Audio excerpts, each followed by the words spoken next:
Assalamualaikum warahmatullahi wabarakatuh. Perkenalkan, nama saya Atik Nur Hidayati dengan NIM STI 2023-03456. Sebelum saya menjelaskan tugas akhir atau tugas ulangan ujian akhir semester saya mau meminta maaf karena saya tidak bisa merekam melalui laptop, tidak bisa merekam layar melalui laptop langsung karena terjadi error, dan saya sudah coba untuk menginstal aplikasi juga, tapi sampai saat ini juga belum bisa. Jadi saya menggunakan handphone untuk merekam. Ya, lanjut. Untuk soalnya, soal ujian akhir semester itu membuat sebuah model deep learning yang diimplementasikan pada studi kasus dunia nyata dengan pilihan tema sebagai berikut. Temanya ada 3 dan saya memilih tema yang ketiga, yaitu model AI menggunakan Natural Language Processing. Langsung saja, seperti yang kita ketahui, dan saya di sini itu mengambil tema komentar toksik. Nah, di internet sekarang banyak sekali komentar negatif yang mengandung kata-kata kasar, penghinaan, bahkan ujaran kebencian. Nah, komentar seperti itu disebut sebagai komentar toksik. Jadi, tujuan dari model ini adalah untuk mendeteksi apakah sebuah komentar itu toksik atau tidak toksik, agar bisa digunakan misalnya di sosial media, platform diskusi, atau aplikasi moderasi komentar. Di sini yaitu ada dataset dan label. Saya membuat dataset manual berisi 10 komentar yang masing-masing diberi label. Label 1 itu untuk komentar toksik. Ini label 1 untuk komentar toksik, label 0 itu untuk komentar yang tidak toksik. Ini hasilnya, I hate you. Contohnya komentar I hate you itu diberi label 1 karena ini termasuk komentar toksik. Terus, selanjutnya ada proses NLP atau Natural Language Processing. Setelah dataset dibuat, saya melakukan proses tokenisasi, yaitu mengubah teks menjadi angka. Lalu dilakukan padding agar semua kalimat memiliki panjang yang sama. Setelah itu datanya saya bagi menjadi data latih dan data uji menggunakan Sklearn. Selanjutnya yaitu ada model deep learning.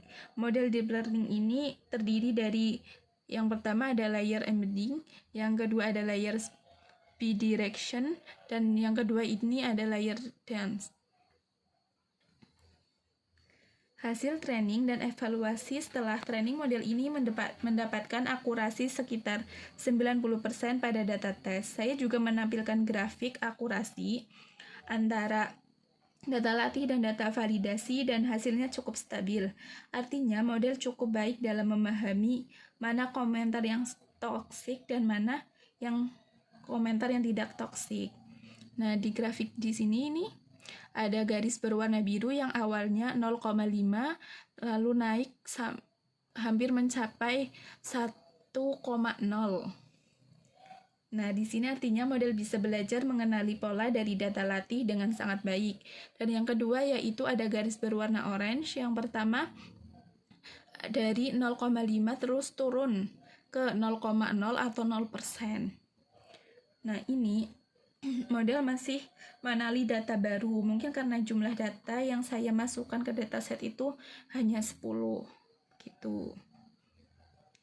Terus selanjutnya yaitu ada uji coba komentar. Nah, di sini yaitu contohnya ada you are amazing, yaitu not toxic, karena ini bukan komentar toxic.